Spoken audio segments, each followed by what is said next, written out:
The new Fiesta ST has 182 horsepower and Ford claims that it will accelerate from rest to 62 miles an hour in 6.9 seconds. We're at Bruntingthorpe to test that claim and to also investigate if there's a way of making the Fiesta ST accelerate faster without touching the engine at all. So how fast will a standard Fiesta ST accelerate anyway? We have one here. I've got the slightly uphill section of Bruntingthorpe and I have a 182 horsepower hot hatchback. Let's roll her up to the line.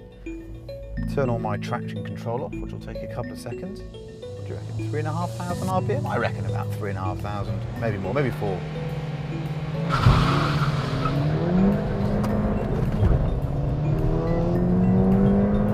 Goes pretty well to me. Always feels a bit brutal when you're getting numbers out of a hot hatch, doesn't it? A manual gearbox. It's all done by about 6.2, so there's not much point in taking it out much further. There we are, indicated 100. We think of these things as not being that quick, don't we? But when I was younger, if I'd had a small car with this kind of performance, I'd have been over the moon. So there's 120. What are the numbers? Well, we got 0 to 60 in 7.2, and we got 0 to 100 in 18.3. That seems pretty reasonable to me. But is there a way of making a Fiesta ST go from 0 to 60 and from 0 to 100 even quicker without even touching the car? Remember, we came here with an Audi S4 and did some magic. Well, there's even more magic going to happen now. And here it is, the Mercedes G63 AMG and the Brian James AMAX trailer.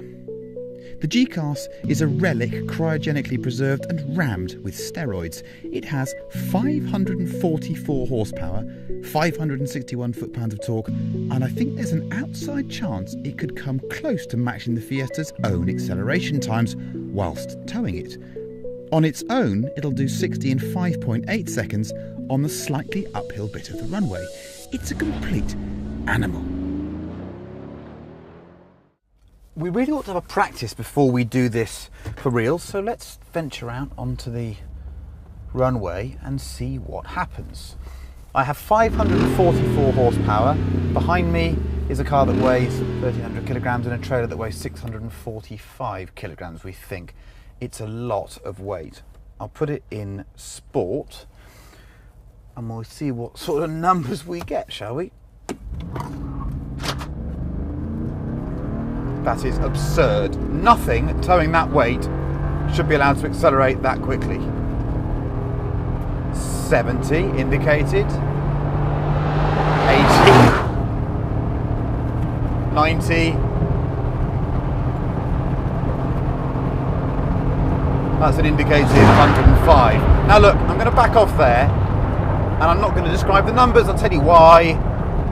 Because sitting here right now, I think I should figure it from inside the Fiesta. This is about the Fiesta, so I think we'll get Neil to drive the G-Wagon and I'll just sit in the Fiesta with the V-Box and I'll read the numbers out from there.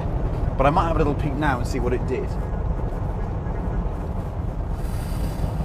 Could be good. This is a bit unnerving then. Neil is getting into the G63. I'm sitting in the Fiesta behind. I've never been involved in a sort of figuring session where I could look at my emails as I was going on. So this is really clever because the V-Box is Bluetoothed.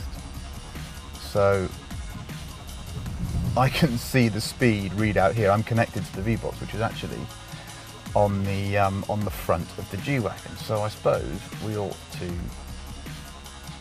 have a go, haven't we? Here we go then. Figuring a car without being in it. Oh my God, that's alarming. 30, 50, 60, 70, 80, 90.